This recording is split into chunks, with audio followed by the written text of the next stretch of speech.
Get ready for a deep dive into the industry, because the Format Recognition and Protection Association is shaking things up. FRAPA is officially calling on creators and rights holders to step up and shape the future of format protection as they navigate a new landscape of AI and short-form content. With fresh leadership including co-chairs Andre Renaud and Nick Smith taking the helm, the association is launching an interactive platform this summer to ensure your voice directly influences how we protect the stories that define our culture. Your brand new iPhone deserves the best protection, and the iLume 3-pack screen protector plus 3-pack camera lens protector has you covered. Don't take risks with your iPhone. Click the link in the video description to shop now on Amazon. Next up, we are heading to the movies with the new black comedy Chili Finger. Directors Stephen Helstad and Ed Benda have turned a viral 2005 fast food scandal into a feature film starring heavy hitters Judy Greer, John Goodman, and Bryan Cranston. It is a hilarious and human look at a family caught in the middle of a bizarre lawsuit, and it is already making waves for its bold take on the real-life Wendy's controversy. The world is buzzing over the new documentary Finding Satoshi, which just dropped with a massive claim about the origins of Bitcoin. Directors Tucker Tooley and Matthew Meal spent 4 years investigating the digital footprints of early crypto pioneers, and they believe they have found the answer. The film argues that the pseudonym Satoshi Nakamoto was actually a joint effort between two legendary cryptographers, Finney and Sassaman. The theory presented in Finding Satoshi is sparking intense debate across the entire crypto community, especially as it attempts to explain why the creator's massive holdings remain untouched.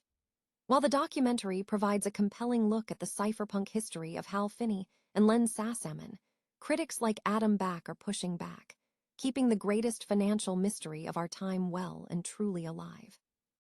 Make sure to hit that like button and subscribe with notifications turned on so you never miss an update on these evolving stories.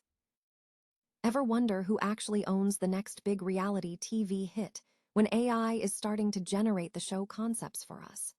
The landscape of intellectual property is shifting under our feet, and the Format Recognition and Protection Association, or FRAPA, is stepping up to the plate to make sure creators don't get left behind.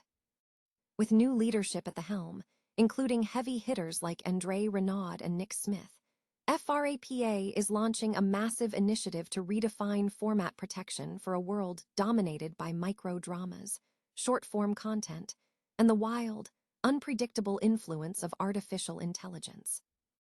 Renaud hit the nail on the head recently when he noted that in just 6 months, the ground has shifted. AI is already taking a crack at shows like Love Island, and if we aren't careful, the cultural heartbeat of our industry could get lost in the noise. It is not just about traditional broadcasting anymore either. We are seeing major players like Tennis Australia registering their unique one-point slam format to secure their innovations. This tells you everything you need to know about where the industry is heading. Whether you're a massive production house or a grassroots creator, your format is your currency. To keep everyone in the loop, FRAPA is launching a revamped platform this summer, moving beyond a simple newsletter to create a dynamic, member-driven space for IP law updates and commissioning trends. If you want a seat at the table for the next quarter century of storytelling, now is the time to get involved. Head over to FRAPA to join the conversation and help build a future where creativity is rewarded, not stolen. After all, if we don't protect the blueprint, how can we expect the house to stand? Ever find something in your food that definitely shouldn't be there? Back in 2005, the world watched in horror and later disbelief when a Wendy's customer claimed she found a severed finger in her chili. It turned out to be a massive hoax, the kind of tabloid headline that usually gets forgotten in a week. But for filmmakers Stephen Helstad and Ed Benda, that bizarre moment was the perfect spark for a dark comedy. Welcome to the world of Chili Finger, a film that takes a real-life scandal and transforms it into a deep dive into the human condition. Starring an absolute powerhouse cast including Judy Greer, John Goodman, and Bryan Cranston, the film isn't just a retelling of a fast food fairy tale gone wrong. At its heart, it's a story about the messy, existential crisis that comes with becoming an empty nester. Think of it as a darker, sharper reflection on the transition of parenthood, inspired, believe it or not, by the emotional depth of Greta Gerwig's asterisk Ladybird. Hellstad and Benda wanted to explore that sudden silence in a house after the kids leave, the kind of quiet that makes a person act on a desperate, impulsive whim, like, say, suing a fast food chain for $100,000. Judy Greer brings a brilliant, chaotic energy to the lead role of Jessica Lipke, a woman who starts with a well-thought-out plan and slowly watches it spiral into disaster. And she's not alone in the chaos.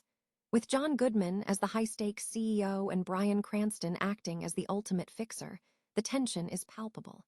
Plus, keep your eyes on Madeline Wise. She holds her own against some of Hollywood's biggest heavyweights, which is no small feat. What really sells this movie is how it balances that absurdity of the premise with genuine, relatable human stakes. You have to wonder, though, are the creators worried about the wrath of Wendy's savage social media team? Hellstad jokingly admits, "We know you should never mess around with Wendy's Twitter profile, but we do all this in love."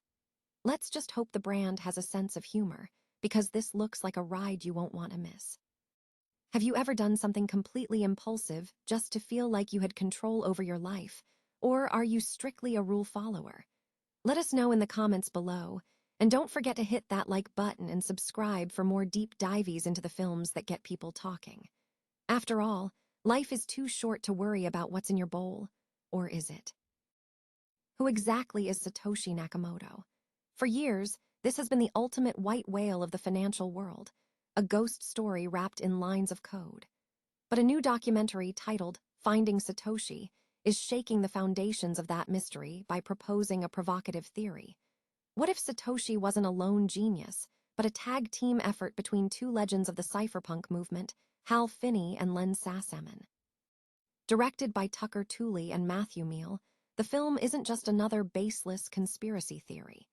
It is the result of a 4-year deep dive involving business writer William D. Cohan and private investigator Tyler Maroney. They have pored over digital footprints, matching the linguistic patterns and technical fingerprints of Finney and Sassaman against the mysterious Satoshi. The film paints a fascinating picture. Finney, the technical wizard behind the code, and Sassaman, the academic architect who shaped the philosophical prose of the white paper.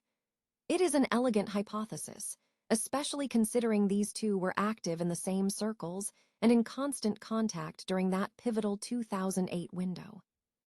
What makes this documentary stand out is the access. We are talking about interviews with heavy hitters like Bill Gates, Michael Saylor, and SEC Chair Gary Gensler. Most importantly, the filmmakers secured the participation of the subjects' own widows. Fran Finney and Meredith Patterson both weigh in, acknowledging the plausibility of a collaboration. Even Coinbase CEO Brian Armstrong has lauded the film as the most thoughtful take on the subject he has ever encountered. But let's hold the applause for a moment. Skepticism is the lifeblood of the crypto community, and it is firing on all cylinders here. Critics, including notable cryptographer Adam Back, point out glaring inconsistencies, like the fact that Sassaman allegedly never touched a Windows machine and wasn't fluent in C++. There is also the human element. If these two were Satoshi, why would they leave their families in financial distress, particularly when Finney faced massive medical bills, rather than tapping into that dormant, multi-billion-dollar Bitcoin fortune? Perhaps, as some suggest, the keys were simply lost to time. Ultimately, the documentary doesn't claim to have definitively unmasked the myth. It offers a version of the truth, a what-if scenario that feels more grounded than the usual fairy tales. Whether you buy into the joint authorship theory or believe Satoshi is someone entirely different, one thing remains clear. The mystery of Bitcoin's origins is becoming more complex, not less. What do you think? Did two titans of cryptography secretly change the world together, or is the identity of Satoshi meant to stay buried forever? Drop a comment below, and if you want to keep up with the latest developments in the crypto space, hit that subscribe button. The truth might still be out there, but as we keep digging, the legend only grows. For over 15 years, the world's greatest digital mystery has been the identity of Satoshi Nakamoto. Who created Bitcoin? Was it a visionary genius, a secret group, or someone hiding in plain sight? Now, a brand new documentary titled Finding Satoshi is blowing the case wide open with a theory that is as compelling as it is controversial. Forget the idea of a lone wolf developer.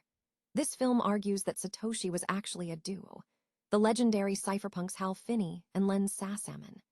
After 4 years of deep dive research, the filmmakers have mapped out a timeline of early Bitcoin activity that, quite frankly, fits these two men like a glove. When you look at their shared backgrounds in high-level cryptography and their deep roots in the privacy-focused cypherpunk movement, the puzzle pieces start to lock into place with eerie precision. What makes this claim particularly gripping is that Finney, Hal's widow, actually participated in the film, calling the theory of this dual-creator partnership genuinely plausible.